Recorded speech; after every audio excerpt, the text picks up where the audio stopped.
I gazed out at the beautiful azure waters and watched the small waves lapping onto the snow-white sand.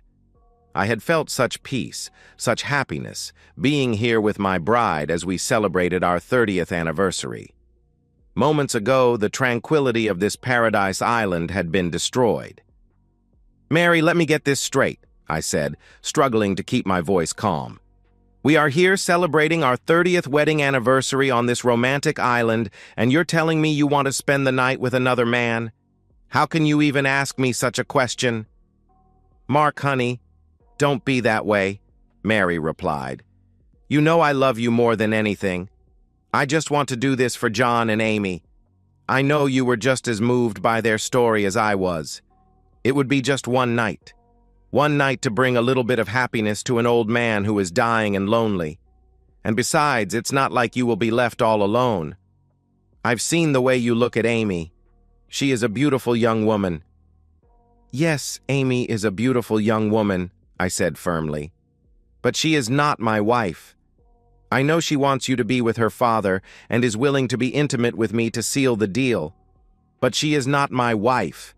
I have never cheated on you, and until 5 minutes ago, I believed you would never cheat on me." "I have never cheated on you. Mark and I never will," Mary insisted. "That's why we're having this conversation. Amy and I talked about this all afternoon while you and John were out on the jet skis. She knows how lonely John has been since he lost his wife 3 years ago. Now, with his diagnosis, he has less than 6 months to live. Mark, she just wants him to enjoy the pleasure of a woman one more time before he's too sick to do so." "But why you?" I asked. "Why not just get a professional companion for him? Hell, if they can afford to vacation on this island, they can afford a companion." "Amy said she tried that on the mainland before they left, and John got very angry with her," Mary explained. "He doesn't believe in paying for companionship. He says any woman coming to his bed must do so willingly and with desire for him, not his money." "So, you're saying you desire John?" I asked incredulously. "I thought this was out of pity. But now you're saying you desire him. So this is not just about being kind and loving to a dying man. You want to be with this old guy." "Don't be crude," Mary snapped. "Yes, John is a handsome and charming man. He has a kind and gentle manner, but he is also very manly. So while I wouldn't be doing this if he were not dying, I admit, I think I will enjoy it. But having said that, just look at Amy. She is 20 years younger than us and is gorgeous. You can't tell me you won't enjoy that." "So, Mary," I said with growing anger, "it sounds like you've already decided you will spend the night in his bed. I'm guessing Amy has told John of your desire. Have you discussed it with him? Did you already tell him I agreed to let you do this?" "Yes, Mark," Mary admitted. "I spoke to John while you were showering. I told him a little white lie. I told him we have swapped before and you really wanted to be with Amy. Amy told him she was eager to be with you too. He was very reluctant but finally agreed. I told him I'd come to their villa at 7:30 and Amy will come here at the same time." "So you asking my permission was actually you just telling me it's a done deal," I responded bitterly. "I really have no say in this at all. Well, let me tell you, I do not agree. If you do this, our marriage may be forever damaged. I can't stop you without physically restraining you, and you know I'd never harm you, but this will surely harm us." "Mark, it's just something I feel compelled to do," Mary insisted. "Making love to a lonely older man, giving him one last chance to feel like a real man. I just have to do this for him. Please, Mark, enjoy your time with Amy, and tomorrow we'll be together again forever." Mary stood and walked back into our villa to prepare for her evening. I sat and looked out at the water. How could this be happening to me?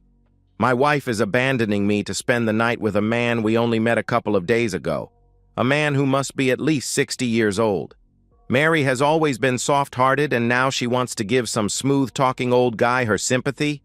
No, that's just her justification. She digs this old charmer and is using his diagnosis as an excuse to be with the guy. Well, I'm not going to make it easy for her. I got up and marched into the villa.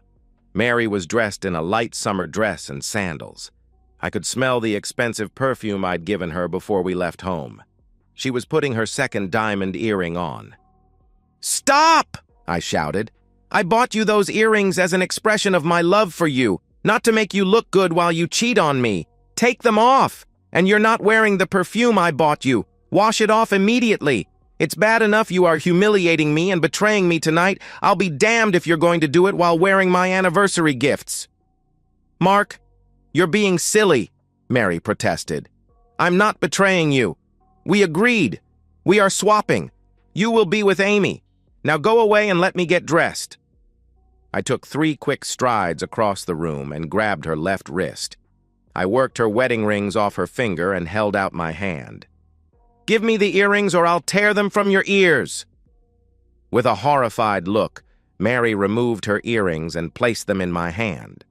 I put them in my pocket and turned to leave. "Don't bother to come back tomorrow. You can just stay with them." I went to the fridge, grabbed a 6-pack of beer, and went back out to my chair on the beach. I drank some of the beer and stared at the water. My mind was swirling. What should I do? What can I do? If Mary came to me right now and said she had called it off, I am not sure I could forgive her. If she goes to him tonight, our marriage is over.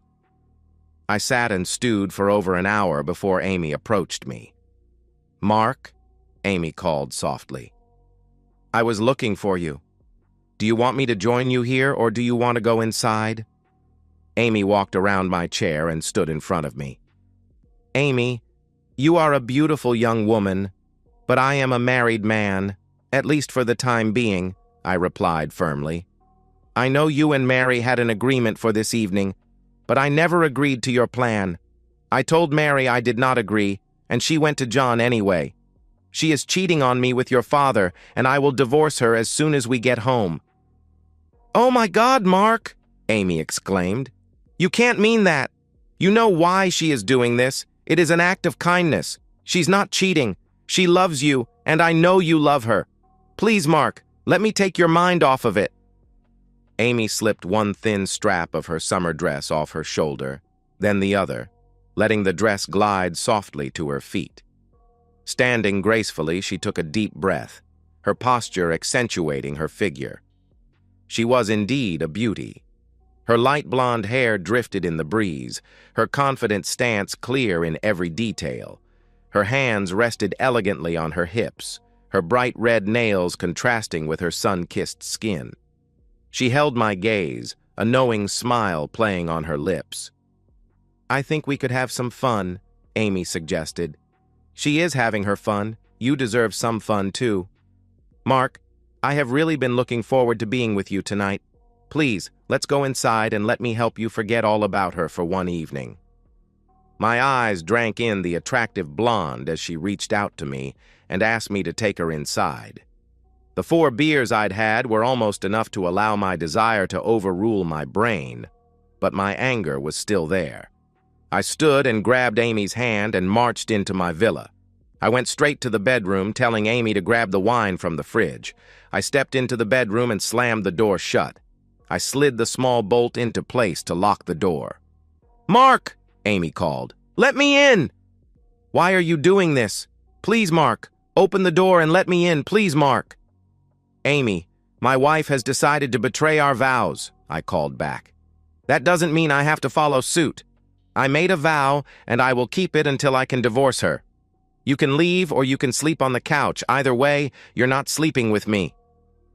Amy tried a few more times to convince me to open the door before finally giving up. I got into bed and pulled a pillow over my head. I was emotionally drained, and with the help of the beer, I fell asleep. But even before sleep claimed me, an idea began to take shape. Something about Amy's desperation to be with me felt off. John's sad story, the convenient timing, Amy's instant attraction to a man 30 years her senior, it all seemed too convenient. If I was being played, I would make damn sure everyone involved paid for it. I awoke to more pounding on the bedroom door. "Mark, open up, let me in! Mark!" This time the voice belonged to my unfaithful, soon-to-be ex-wife. She pounded on the door. "Mark, honey, please open the door. We need to talk. We need to put this all behind us. Please, Mark. I love you. I know I've hurt you. But it's over now, and we can be together today. Please, Mark. This is our last day on the island. I want to spend it with you, my husband, the only man I've ever loved." The bright, late morning sun filled the room. My head ached a little, and the pounding on my door didn't help it at all. I got out of bed, went to the door, and threw the bolt open.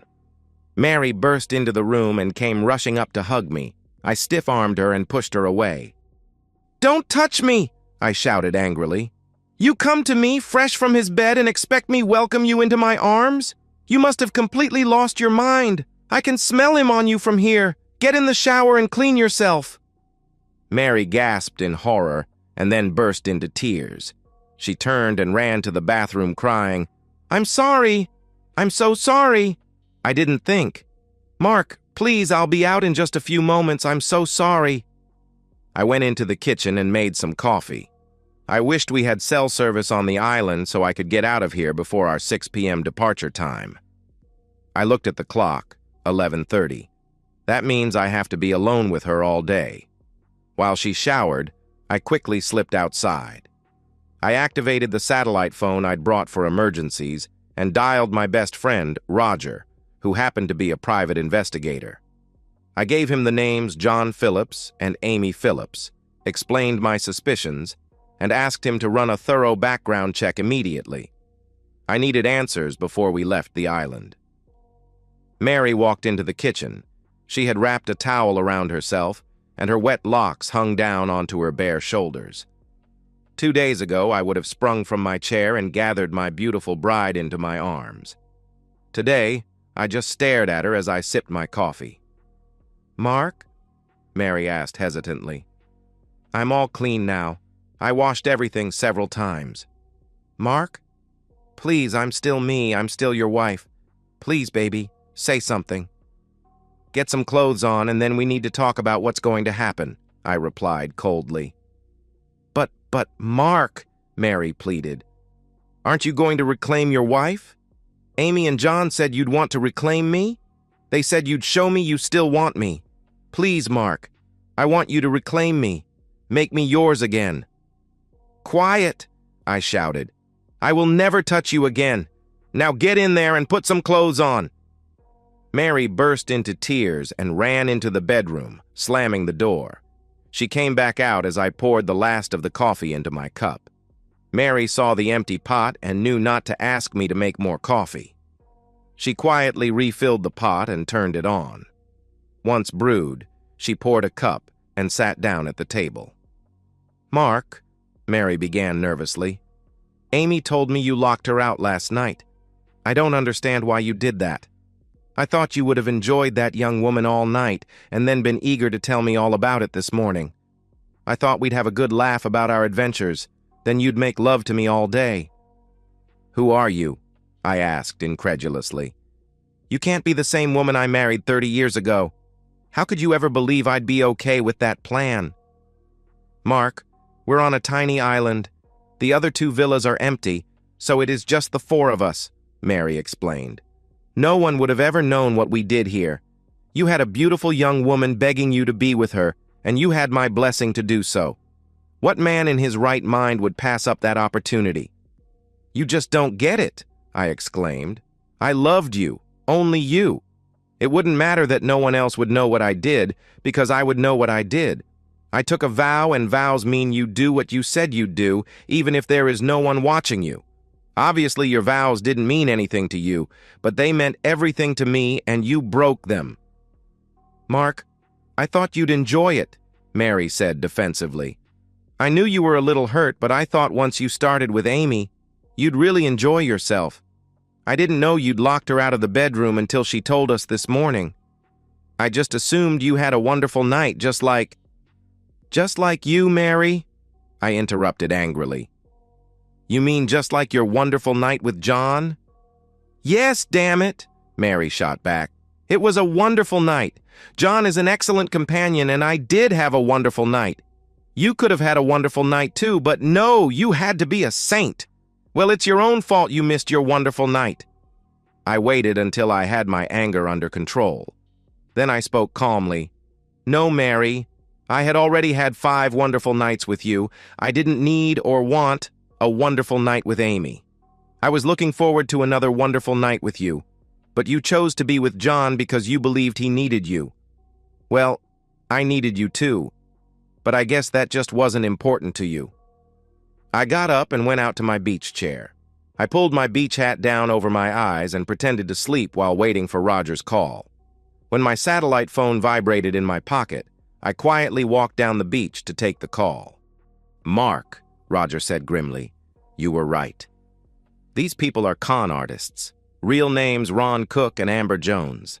They've pulled this scam at least 4 times that I can trace, targeting older couples celebrating anniversaries at exclusive resorts. The dying man routine is their signature. They get the wife to sleep with Cook, then a few months later, Jones contacts the wife claiming Cook died, and they need money to transport his body back to the States." "The bastard," I hissed, and Mary fell for it. "There's more," Roger continued. "Cook has bragged online about how he enjoys holding husbands and then making them pay for it. He's got quite a reputation in certain unsavory circles." "Send me everything you've got," I said, feeling a cold rage settle in me. "And Roger, I need one more favor." An hour later, a large shadow crossed in front of me. I looked up into the smirking face of my wife's companion. "Hey, buddy, I'm real sorry about the mix-up," John said. "I swear I thought you were on board with the plan last night." He tried to appear sincere, but couldn't quite hide that smirk. I knew now it had all been a ruse. This con man had sold Mary a sob story, and she fell for it. This guy enjoys being with married women and uses Amy to help make it happen. "I understand, John," I said as I slowly stood up. John had stuck out his right hand to shake. I looked into his face, and his smirk was one of triumph. He truly believed he had pulled one over on me. I casually lifted my left hand in an awkward handshake. John shifted his eyes to my left hand. I brought my right fist up from below my right hip and drove it into his throat. Instantly, John grabbed at his throat with both hands and staggered back. I stepped forward and kicked him forcefully between the legs. John dropped to his knees, and I slammed an elbow into the side of his head. I thought seriously about dragging his limp body down into the water, but then I heard Mary scream. I turned and saw her running toward me. She ran right past me to the unconscious man sprawled on the beach. "Oh my God! What have you done? Oh, John, are you all right?" Mary cried, lightly slapping John, urging him back to consciousness. I had to laugh. She was slapping him quite near where I smashed him with my elbow.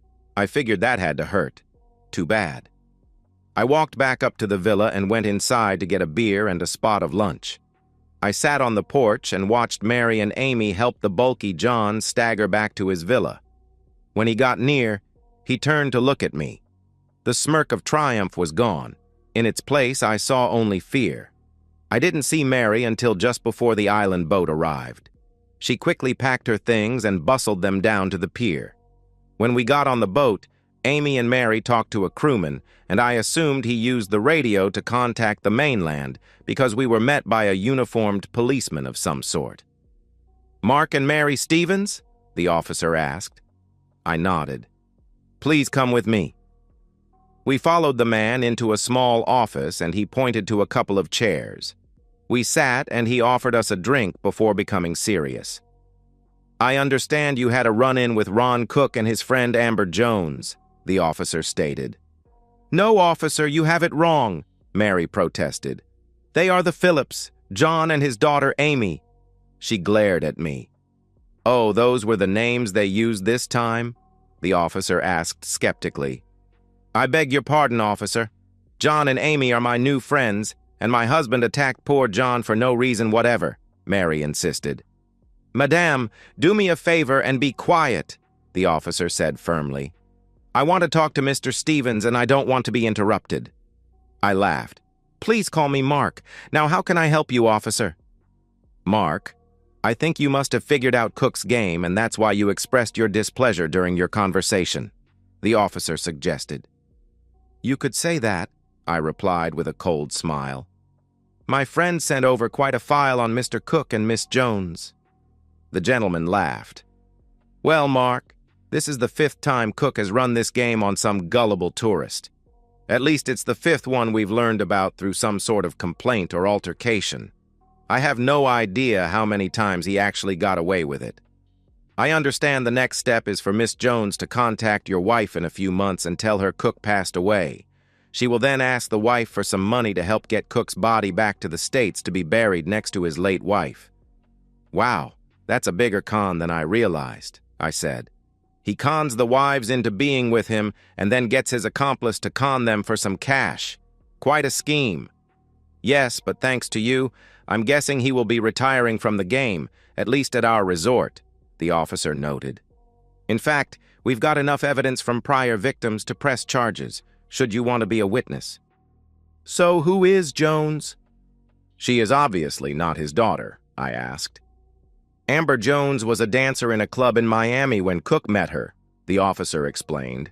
He had just won a small lottery prize and convinced her he was very wealthy. She traveled around with him for a while until he hit on this scam, and now that's pretty much all they do. She wants to be an actor and thought this would help her learn. Cook just loves betraying the husbands and then having their wives send Amber some of their money. He bragged it was like having the husbands pay him for being with their wives. At this point, Mary, who had tears sliding down her face, began to sob. Oh my God, I am so stupid. I gave up my husband for a lie. Mrs. Stevens, you are not the first woman to be conned by these two, the officer said sympathetically. I have 2 other ladies that want to press fraud charges against Cook and Jones. Now, Mr. and Mrs. Stevens, if you wish to forego pressing charges, I think I can persuade Mr. Cook to do likewise.